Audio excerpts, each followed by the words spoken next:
हामी यतिखेर गुणत्रय विभाग योग नाम गरेको 14 अध्यायको 20 श्लोकमा पाठ पुर्याएका छौँ।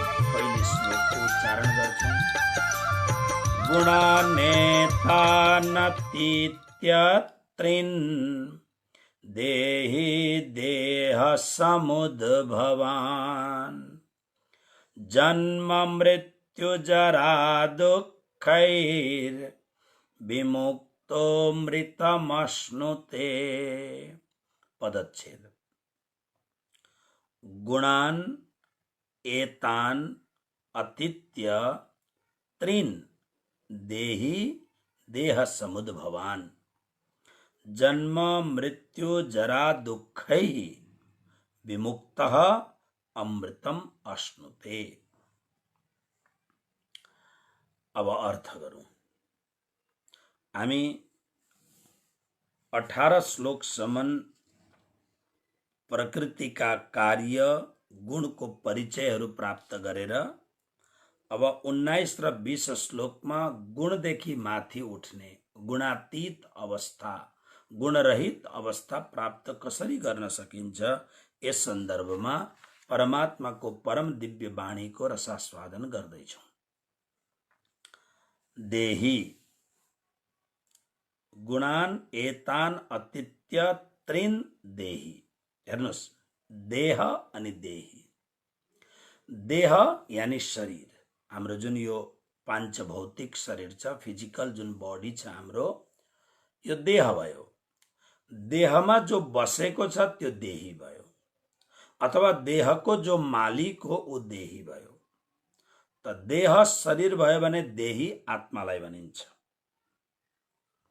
अथवा देही भनेर मनुष्यलाई पनि भनिन्छ। यहाँ विशेष गरेर देही भनेर मनुष्यको लागि प्रयोग गरिएको छ। देही देहधारी जो विवेकी मनुष्य छ ऊ मूल रूपमा आत्माकै लागि सम्बोधन गरेको। देह समुद्भवान भनेको शरीरलाई उत्पन्न गर्नेवाला। एतान यी त्रिन गुणान, तीन गुणहरूलाई अतीत्य अतिक्रमण गरेर नाघेर जन्म मृत्यु जरा दुःखहि, जन्म मृत्यु जरा अवस्थाका दुःखहरूबाट विमुक्त मुक्त भएर अमृतम अश्नुते, अमृतम अमृतलाई अश्नुते चाख्दछ। यसको सीधा सीधा अर्थ यो। अब आउनुहोस् यसको अलिकति विशद व्याख्यामा हामी जाउँ। देही देहधारी मनुष्य, तर यहाँ देही भन्नाले सामान्य मनुष्यलाई मात्र भनेको छैन। हामी जो मनुष्य छौँ, हामी मनुष्यहरू धेरै प्रकारका मनुष्य छौँ।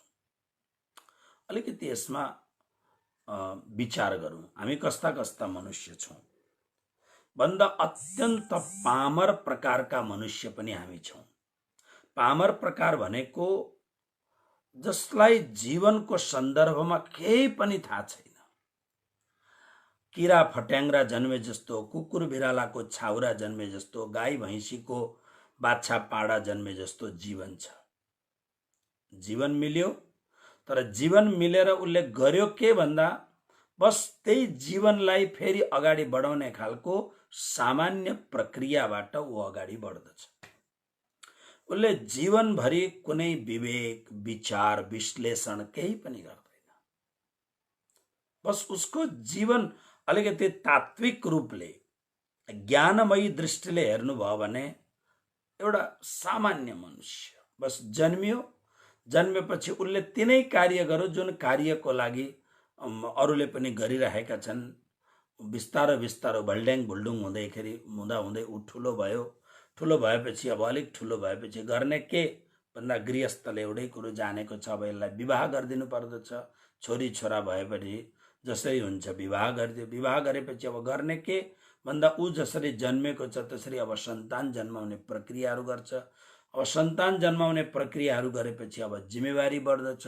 जिम्मेवारी बढ्नका लागि पुनः आफ्नो देह, पत्नीको शरीर र आफ्नो जुन भल्ट्याङ भुल्टुङ सन्तान छन् उनीहरूलाई भरण पोषण गर्नका लागि एउटा अतिशय सामान्य छ भने मजदुरी गर्दछ। अलिकति ठिक छ भने आफ्नो खेत खलिहानलाई जोतजात गरेर त्यसमा अन्नादि उत्पन्न गराउँछ। सानो तिनो ठुलो व्यापार बिजनेस छ भने त्यो व्यापारमा तल्लीन भएर लाग्दछ। नोकरी चाकरी गर्दछ भने नोकरी चाकरी गर्दछ। तर उसको तमाम जुन उसको फोर्स जुन छ त्यो फोर्समा त्यस्तो कुनै पनि उत्कृष्ट विचार प्रक्रिया केही पनि हुँदैन। सामान्य मनुष्य एकदमै एउटा यस्तो खालको मान्छे हुन्छ, उसले विचार गर्दछ अरे भाइ म मान्छे भएर जन्मे भने मैले केही नाम राख्ने खालको काम गर्नु पर्दछ। त्यसकारणले फुर्सदको समयमा कहीँ सेवा गर्न जान्छ, सेवाभावी संस्थाहरूमा गएर चलो म पनि सेवा गर्छु भन्छ, सेवा गर्दछ। सेवाका धेरै प्रकारहरू छन्। सेवाका प्रकारहरूमा सबैभन्दा उत्तममा उत्तम सेवा हो आफ्नो शरीरद्वारा केही सेवा गरौँ। प्राय हामी हेर्दछौँ नि कि भारतमा नेपालमा त्यस्ता खालका सेवाभावी संस्थाहरू छन् कि जसले नदीलाई अत्यन्त दूषित बनाएको छ भने कुनै अभियन्ताले नदी साफ गर्ने प्रक्रिया निकालेको छ भने त्यसमा एकाध घण्टा गएर श्रम गर्ने, अथवा कहीँ मान्छेहरूले गन्दा बनाएको छ भने यो धरतीलाई राम्रो बनाउनका लागि उनीहरू हातमा झाडु लिएर केही गरेर त्यसलाई साफ सफाई गर्ने, कुनै पनि प्रकारले सेवा गर्ने। जस्तो यहाँनेरि भद्रावतीपुरी धाममा भण्डारा चलिरहन्छ। भण्डारा चल्दाखेरि केही भक्तहरू हुन्छन् जो भन्छन् आएर गुरु महाराज हामीलाई पनि सेवामा लगाउनुहोस् भन्छन्। कोही पुरी बनाउनका लागि आउँछन्, कोही हलुवाहरू सेक्नका लागि आउँछन्, कोही बर्तन इत्यादि धुनका लागि आउँछन्। भने हर प्रकारको सेवा कुनै पनि सबैभन्दा उत्तम सेवा हो आफ्नो शरीरलाई सेवामा घसाउनु। यो उत्तम सेवा। सोच्दछन् मान्छेले ठुलो दान दिएर माला लगाएर ठुलो सम्मान पत्र बोकेर मान्छेहरूले सिन्दुर पोते गरेर सिन्दुर पोते भने सिन्दुर लगाएर जय जयकार गर्दा ठुलो भए जस्तो लाग्छ होला। नै, त्यो अर्काले जय जयकार गरेपछि तपाईले गरेको पुण्य त खत्तम भइहाल्यो, सकिगयो त्यहाँ त। तर एउटा अननोन भएर सेवाको लागि मन प्राण मात्र सेवाको लागि समर्पित छ। मेरो फोटो खिचियोस्, मेरो फोटो कहीँ आओस्, केही छैन, बस जस्ट डिभाइन वर्क गर्दछ। एउटा दिव्य भावले सेवा गर्दछ। उसलाई थाहा छैन के यही पनि, तर सेवा गर्दछ। अथवा उसका पासमा सम्पत्ति छ, निरभिमान भएर अहंकार रहित भएर वो सेवा गर्दछ।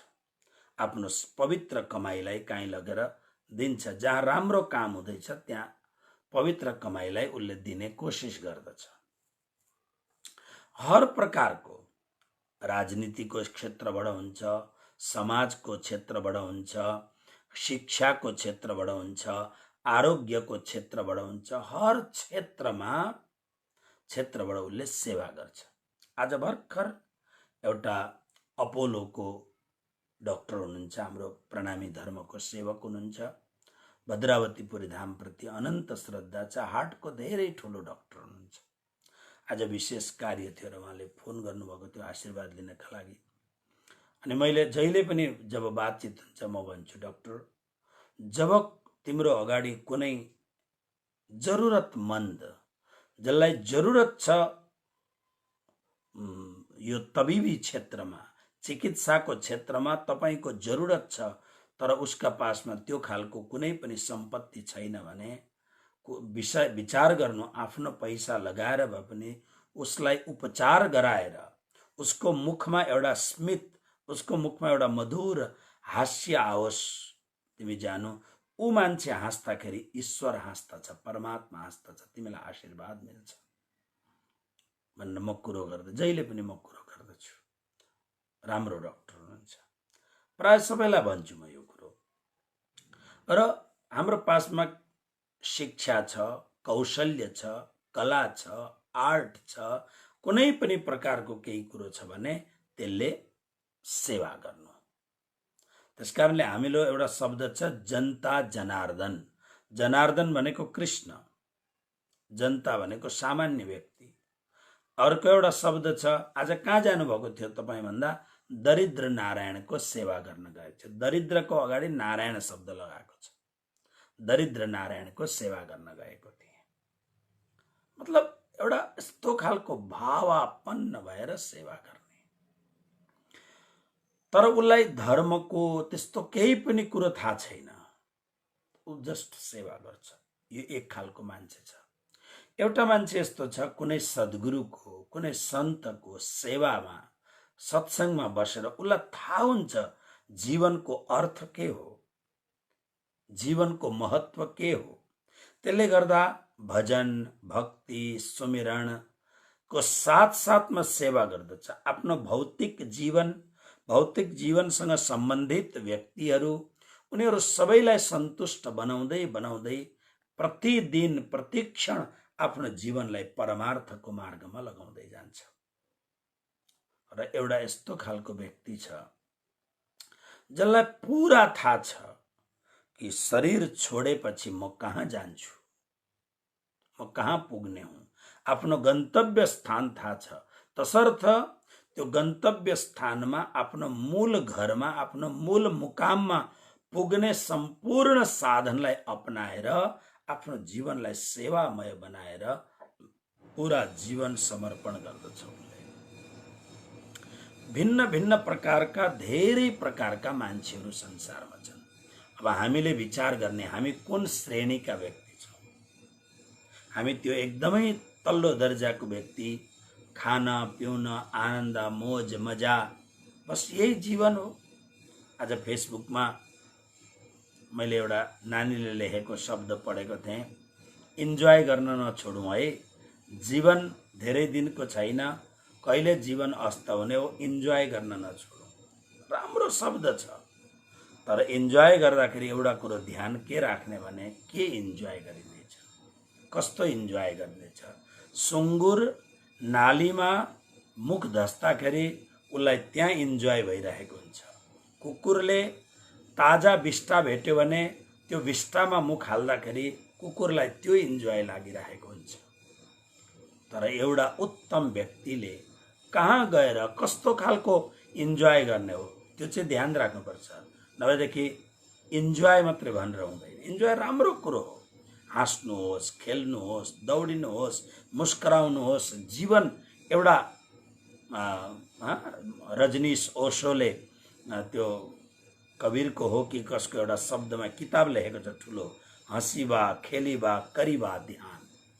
पुरानो महात्माको, नपढेको महात्माको शब्द हो, हँसीबा खेलीबा करीबा ध्यान। भनेको हाँसौँ, खेलौँ, कुदौँ, इन्जोय गरौँ, तर यो सबै प्रक्रिया मेडिटेसन होस्। यो सम्पूर्ण प्रक्रियामा ध्यान प्रकट होस्। कुनै पनि उत्तम प्रकारको महात्माले तपाईलाई घर छोड्नु पनि भन्दैनन्, पैसा नकमाउनु पनि भन्दैनन्, कुनै पनि।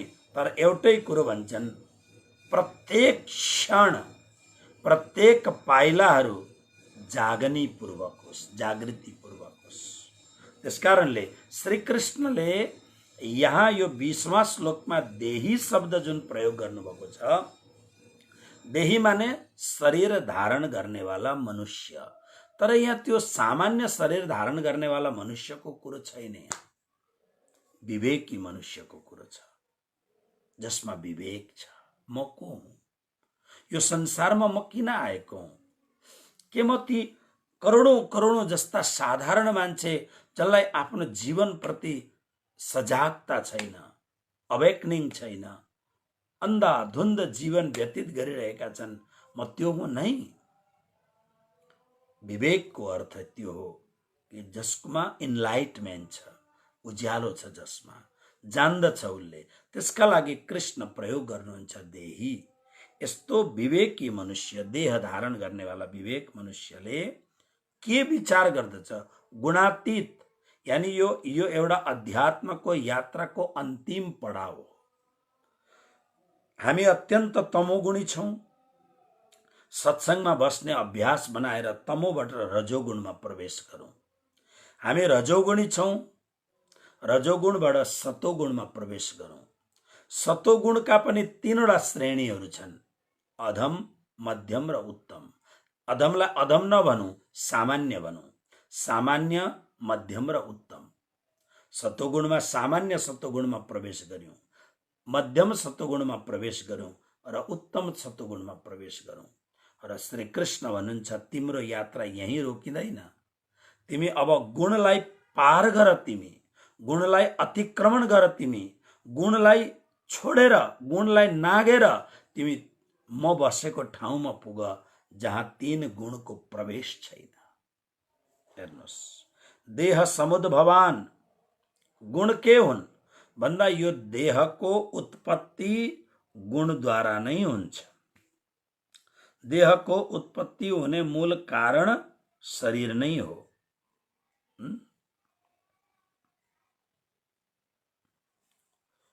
शरीरबाट नै देहको उत्पत्ति हुन्छ। तसर्थ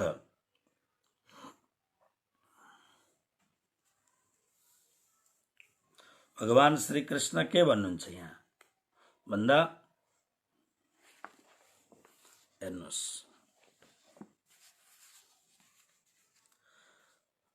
कसरी भन्दा 13 अध्यायको 21 श्लोकमा हामीले पढेको छौं यो कुरो।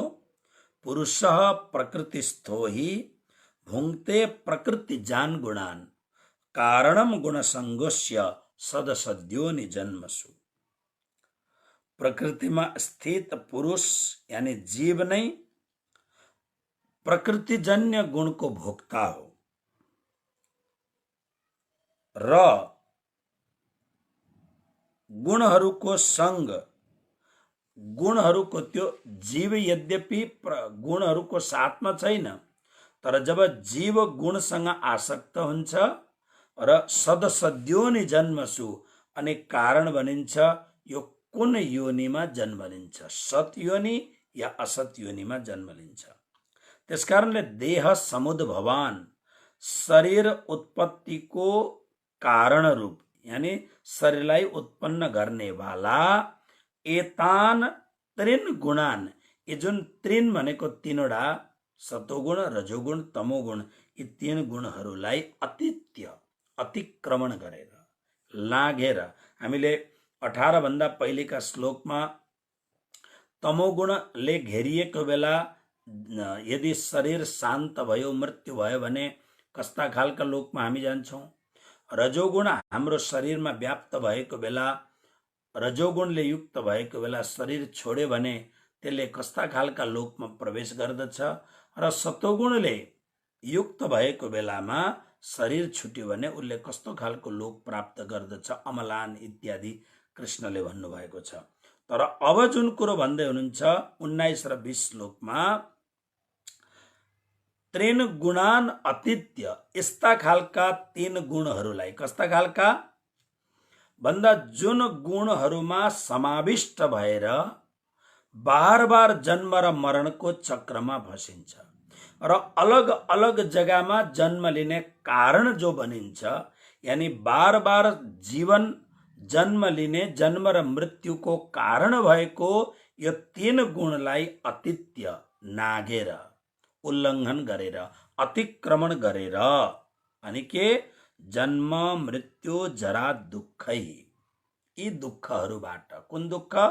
जन्मको दुःख, मृत्युको दुःख अनि बुढापाको दुःख, जन्म मृत्यु अनि वृद्धावस्थाको दुःखबाट विमुक्त रहित भएर, परम मुक्त भएर अमृतम, अमृतको अस्नुते आस्वादन गर्दछ। मतलब के हो भन्दा हामीले पहिलेका श्लोकहरूमा हामीले हेरेका छौं, भगवान श्री कृष्णले 7वां अध्यायमा बिल्कुल यस्तै कुरो, 7वां अध्यायको 29वां श्लोकमा जरा मरण मोक्षाय मामाश्रित्य यतन्ति ये ते ब्रह्म तद्विदुः कृत्स्ना मध्यात्मम कर्म चाखिलम। भगवान श्री कृष्णले भन्नुभएको छ, जो माम आश्रित्य मेरो आश्रय ग्रहण गर्दछ, ग्रहण गरेर जरा मरण मोक्षाय, जरा भनेको वृद्धावस्था र मरण मृत्युबाट मोक्ष प्राप्त गर्ने यतन्ती प्रयत्न गर्दछ, ती मनुष्यहरू तत् ब्रह्म, त्यही सनातन ब्रह्मलाई कृत्स्नम सम्पूर्ण रूपले अनि अध्यात्मम च अध्यात्मलाई पनि र अखिलम कर्म विदु सम्पूर्ण कर्मलाई पनि जान्नेवाला हुन्छन्। यानी जो परमात्माको आश्रित हुन्छ उसले जरा र मरणबाट मोक्ष प्राप्त गर्ने प्रयत्न गर्दछ। त्यो मनुष्य सनातन ब्रह्मलाई पनि जान्न सक्दछ, सम्पूर्ण अध्यात्मलाई पनि जान्न सक्दछ र सम्पूर्ण प्रकारका कर्महरूको यथार्थलाई पनि बुझ्न सक्ने हुन्छ। यसरी भगवान श्री कृष्णले मतलब यस्तै खालको कुरो 7वां अध्यायमा भगवानले भन्नुभयो। त्यसरी नै 13 अध्यायको 8 श्लोकमा पनि, 13 अध्यायमा तपाईहरुलाई थाहा छ, 13 अध्यायमा भगवानले बडा गजबका कुरा गर्नुभएको छ। 13 अध्यायमा जुन क्षेत्रज्ञ विभाग योग हो, त्यो क्षेत्रज्ञ विभाग योगमा पहिले क्षेत्रको कुरो गरेर अनि क्षेत्रज्ञको कुरो गरेपछि जुन अमानित्व आदि अत्यन्त जुन जीवनका मूल्यवान सद्गुणहरूको विकास कसरी गर्ने भन्ने सन्दर्भमा 8वां श्लोकमा जुन भन्नुभएको छ, के भन्नुभएको छ? इन्द्रियार्थेषु वैराग्य मनहंकार एव च जन्म मृत्यु जरा व्याधि दुःख दोषानुदर्शनम। जो वास्तवमा ज्ञानको साधना गर्ने जुन व्यक्ति हो, त्यो व्यक्तिले के गर्दछ? यो जुन 5 श्लोकहरू छन्, यस्ता अमानित्व मदम्बित्व अहिंसा क्षान्तिरार्जवम आचार्योपासनम शौचम स्थैर्यम आत्मविनिग्रह इत्यादि श्लोकहरू छन्। त्यसमा यो 8औं श्लोक हो। त्यसमा भगवान के भन्नुहुन्छ भन्दा इन्द्रियार्थेषु वैराग्यम, इन्द्रियहरू प्रति वैराग्य, अनहंकार अहंकारदेखि रहित। यो बडा खतरनाक कुरो छ। हामी सब कुरो छोड्न सक्दछौं, तर अहंकार छोड्न बहुत गाह्रो छ। मैले अनुभवको कुरो गर्दैछु। अब म साधु भएपछि घर गृहस्थी सब कुरो छुट्यो के कतिवटा कुरोलाई मैले स्पर्शै गरिन, तर अहंकार छुट्दैन। कसैले मेरो जुन पोजिसन छ त्यो पोजिसनले मलाई मानेन भने भित्रबाट कालो नाग फण मार्दै एकदम कालो गोमन जुन कोब्रा हुन्छ त्यसरी निस्के झैं, गोमन निस्के झैं अहंकार जागृत भइहाल्छ। बडा दुर्वासा आदि ऋषिहरूको हामी कुरा गर्छौं। यस्ता ऋषिहरू जसले इन्द्रलाई पनि पछार्न सक्दथे, ब्रह्मा पनि जुनबाट डराउँदथे, तर अहंकार छुट्दैन थियो। त्यसकारणले सेवकको पहिलो धर्म हो अहंकारको विसर्जन गर्नु। गीतामा तपाई पढ्नुहोस्, सैकडौं जग्गामा भगवानले यो भन्नुभएको छ, मेरो प्यारो त्यही व्यक्ति हुन्छ जो अहंकार रहित हुन्छ। र यहाँ शब्द छ अनहंकार, माने जो अहंकार देखि रहित छ। जुन शब्द यहाँ यो श्लोकमा जुन 14 अध्यायमा बिल्कुल त्यस्तै शब्द छ, जन्म मृत्यु जरा व्याधि दुःख दोषानुदर्शनम। त्यो जिज्ञासु, त्यो साधकले के गर्दछ? जन्म, मृत्यु, जरा भनेको बुढापा, व्याधि भनेको शारीरिक रोगहरू र अनेक प्रकारका दुःख र दोषहरूलाई बार बार ध्यान दिनु। विवेकी व्यक्तिहरूले बार बार ध्यान दिन्छन्। र यहाँ जुन यो श्लोक छ 20वां श्लोकमा भगवान के भन्नुहुन्छ भन्दा जन्म मृत्यु जरा दुःख ही, यी बहुत ठुला दुःख हुन्। एउटा त जन्मिनु दुःख हो। अब हामीलाई लाग्दैन, किनभने जन्मेको बेलामा जो पीडा भयो त्यसलाई हामीले बिर्सिहाल्यौं। पढ्नुहोस् यसका लागि कि जन्मिने बेलामा कति पीडा हुन्छ। पहिलो नम्बर त आमाको कोखमा जब त्यो तपाईँ त्यतिखेरको नक्सा हेर्नुहोस्, आजकल त सोनोग्राफीमा सब कुरो देखिन्छ, त्यो जीव कसरी कुम्लिएर बसेको छ उसलाई सबै कुरो त्यतिखेर थाहा हुन्छ। अस्पष्ट भएको, त्यो कुम्लिएर बसेको, शरीर दुख्छ, अनेक प्रकारको कुरो हुन्छ। अनि त्यतिखेर आमाले पिरो खाइन् भने चसक्क गएर पोल्छ, अमिलो खाइन् त्यतिखेरै फेरि उनीहरूलाई खाने पनि के इच्छा हुन्छ अरे, माटो पनि खान्छन् अरे, अङ्गार पनि खान्छन् अरे, के खान्छन्, गृहस्थीहरूले भन्छन् यो कुरो, यस्ता खालको त्यो अवस्था। अनि दिन रात कमसेकम 5-6 महिनासम्म जब उसको चेतना आउँछ, टट्टी पिसाब भित्र ऊ बसेको हुन्छ। जस्तो हामी आजकल त घरमै टोयलेटहरू बन्छ, टोयलेट बनाएपछि एउटा त्यसको लागि ऊ पनि त कुवा पनि त बनाउनु पर्यो, अथवा त्यसलाई बस तपाईँ सम्झिनुहोस्, त्यो कोखमा भएका बेला ऊ टट्टी पिसाब खकार राल सिगान भित्रै ऊ बसेको छ। त्यसको पछि उसलाई थाहै छैन कि त्यतिखेर ऊ दुःख दर्द।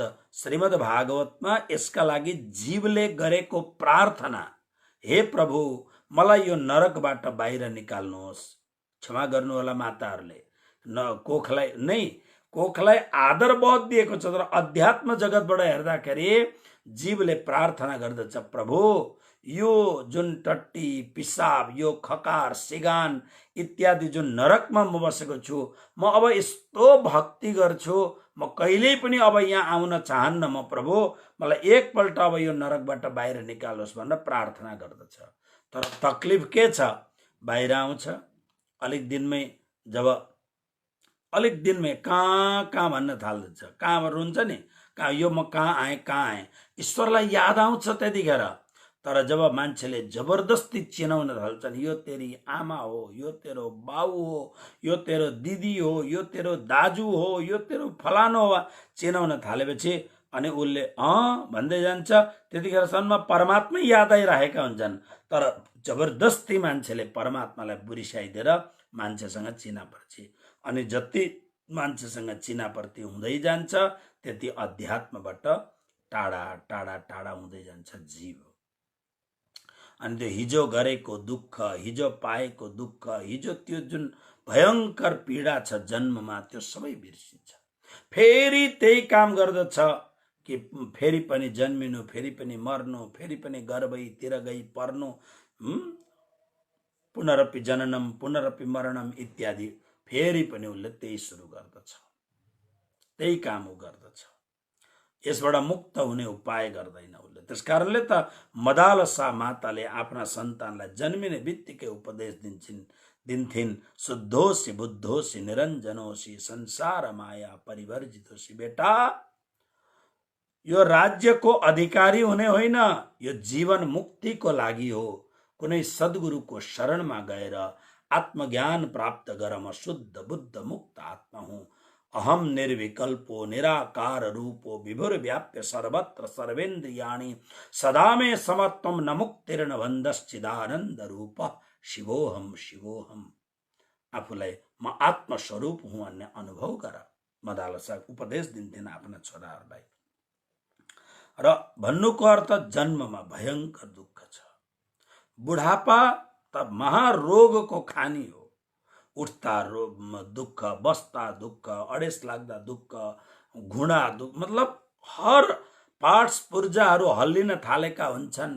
अनि अब हरेक प्रकारको मोडर्न साइन्स, मोडर्न मेडिकल साइन्सले हरेक कुरोको सप्लिमेन्ट्रीहरू, हरेक कुरोको यसमा राखेको छ, तर तकलिफ त हुन्छ नि त। बुढावस्था यो दुःखको घर हो। अनि मृत्यु यो सामान्य कुरो छैन।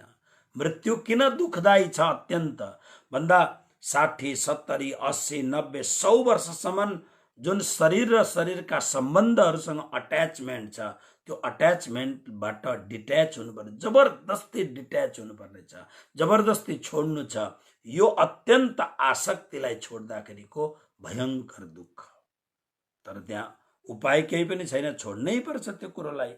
त्यसकारणले जन्म मृत्यु जरा दुःखै, जन्म मृत्यु र बुढापाको दुःखलाई विमुक्त, त्यो दुःखबाट मुक्त भएर, कसरी मुक्त भएर भन्दा एतान त्रिन गुणान अतिथ्य, तीन गुणहरूलाई उल्लङ्घन गरेर। किनभने सतोगुणी व्यक्ति पनि मरेपछि उत्तम लोक प्राप्त गर्दछ, तर जन्म मरणको चक्रबाट मुक्त हुन सक्दैनौ। फेरि जन्मिनुपर्छ उसले। त्यसकारणले भगवान भन्नुहुन्छ तीन गुणलाई अतिक्रमण गरेर जन्म मृत्यु जरा रूपी दुःखबाट विमुक्त मुक्त भएर अमृतम अमृतको आस्वादन गर्दछ। अमृतको आस्वादन गर्नुको अर्थ एउटा शब्द छ जीवन मुक्ति, नमरिकन मुक्ति प्राप्त गर्ने। मतलब उसलाई जीवनको यस्तो बोध भइसक्यो ध्यानको माध्यमबाट, सद्गुरुको संगतिको माध्यमबाट, भगवत गीताको ज्ञानको रसास्वादनको माध्यमबाट, माध्यम भले कुनै पनि होस्, तर उसलाई यस्तो खालको अनुभव भयो कि जुन अनुभवको आधारमा उसलाई बार बार उसलाई अनुभव हुन्छ, ओहो म त शुद्ध बुद्ध मुक्त, म कृष्ण दास हुँ, म कृष्ण प्रिया हुँ, म सखी हुँ भन्ने उसलाई आत्माको बोध हुन थाल्दछ। यसलाई अमृत शब्दको धेरै व्याख्या छ। मूल रूप अमृत। म अजर अमर हुँ, म शरीर होइन, म इन्द्रिय होइन, म अजर अमर शाश्वत सनातन, म कृष्ण हुँ, कृष्ण स्वरूप हुँ, कृष्ण दास हुँ भन्ने कुरो उसलाई अनुभव हुन थाल्दछ। यही नै अमृत हो। त्यसकारणले नारद भक्ति सूत्रमा श्री नारदजी, भक्ति आचार्य श्री नारदजी भन्नुहुन्छ कि यल्लब्ध्वापमान सिद्धो भवति, अमृतो भवति, तृप्तो भवति।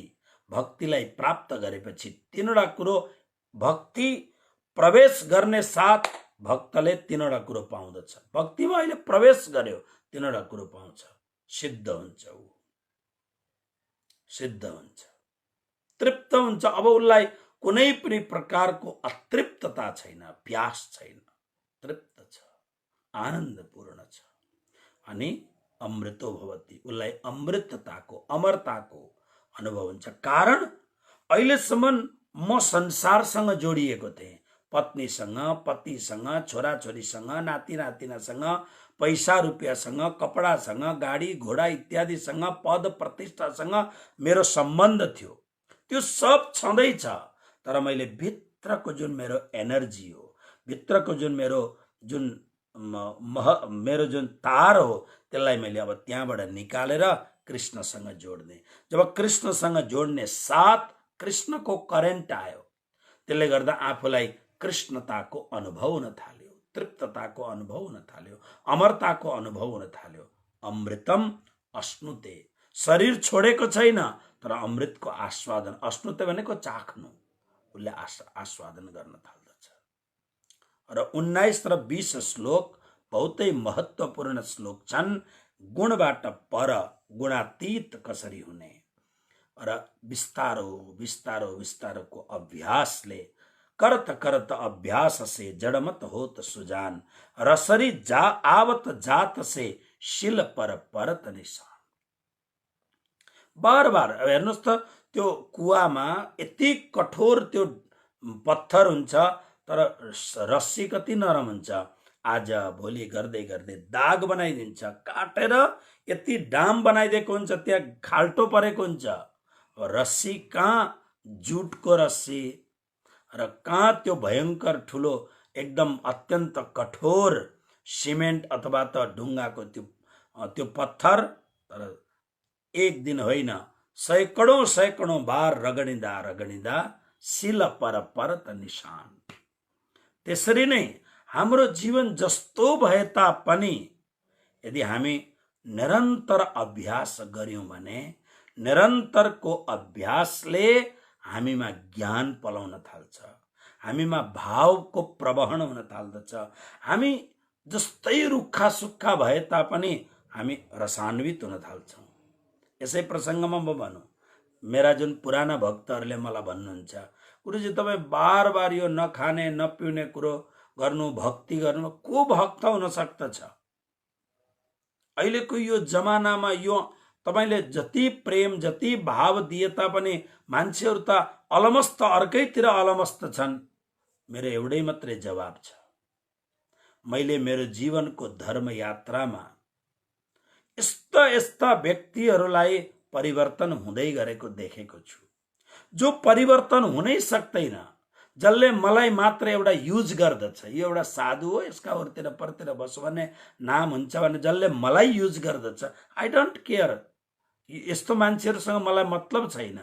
तर मैले यो जीवनको 30 वर्षको मेरो धर्म यात्रामा मैले यस्ता यस्ता व्यक्तिहरूमा निरन्तर उनीहरूमा परिवर्तनको भाव देखिरहेछु र उनीहरू मात्र परिवर्तन, उनीहरूको परिवर्तनले मलाई पनि भित्रबाट धेरै परिवर्तन गराइरहेको छ। म पनि अगाडि हिँडिरहेको छु। म सिद्ध महात्मा होइन, तर म अगाडि हिँडिरहेको छु। मलाई बहुत मन पर्छ।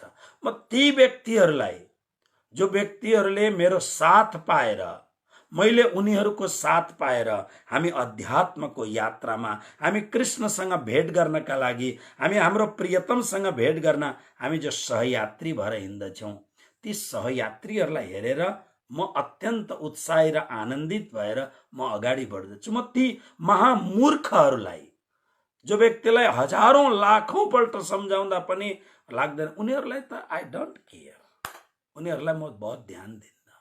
ती सहयात्रीहरूलाई म ध्यान दिन्छु र म फेरि यो पनि चाहन्छु कि सायद जीवनको कुनै मोडमा ती व्यक्तिहरूमा पनि परिवर्तन आउन सक्छ होला। परमात्मालाई तिनीहरूको लागि प्रार्थना गर्दछु, हे प्रभु, यति वर्षसम्म हाम्रो संगत भएर पनि किन परिवर्तन हुँदैन? हे प्रभु, कृपा गर्नुहोस् भनेर प्रार्थना गर्नुपर्छ उनीहरूको लागि। प्रार्थना बहुत ठुलो औषधि हो, प्रार्थना बहुत ठुलो शक्ति हो, प्रार्थना बहुत ठुलो अमृत हो प्रार्थना। र यसरी श्री कृष्णले आफ्नो नजदिकमा, हेर्नुहोस्, तमोगुणले युक्त भएको मनुष्यको गति के हुन्छ, रजोगुणले युक्त भएको मनुष्यको गति के हुन्छ, सतोगुणले युक्त भएको मनुष्यको उत्तम गति कस्तो हुन्छ।